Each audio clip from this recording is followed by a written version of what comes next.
Akkam jirtu daawwattootaa fi hordoftoota Marsii Entertainment kataatan marti keessanii biyyoonni kiyya maatiin kiyya akkam jirtu nagaa keessanii isiniin jedha.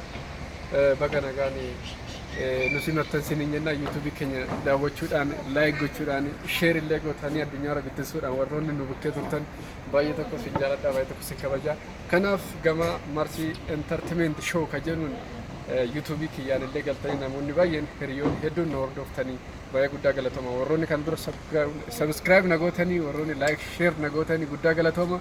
Warreen immoo quba keessan barbaannee dhabnee akka qubni keessa seenirra jiru arguu barbaanna. Kanaaf ishii bilbila yeroo qofa mana barumsaatii baatan dawwalam sana fakkaattu gadi tuqaatii shiyuun iyyiti yeroo isa hirrifatiina anaaf bu'aa tokko qabdi. Kanaaf gama Marsii Entertainmentiin hojii gabaabaa, hojii aartii, fiilmii gabaabaa, fiilmii dheeraa, diraamaa garaagaraa, qoosa garaagaraa barsiisaa fi hubannoo namootaaf ka kennan achirratti dalagne isin dhiyeessina waan ta'eef kanaaf nu hordofaa, nu faana isaa subscribe nu godhaa, yeroo kamillee share yeroo isiniif goone liinkii keenya nu tuqaatii namootaaf nu geessaa. Wal bukkee dhaabannaa maallaqa isinirraa hin barbaannu, meeshaa waraanaa isinirraa hin barbaannu. Kootaatii mana nurratti kufenurraa kaasaa isiniin hin jennu subscribe fi like keessan qopichaa isinirraa barbaanna. Kanaaf addunyaa gubbaarratti teessaa mana keessan taateen mana keessan teessanii wal hordofus wal ilaalus ni dandeenya.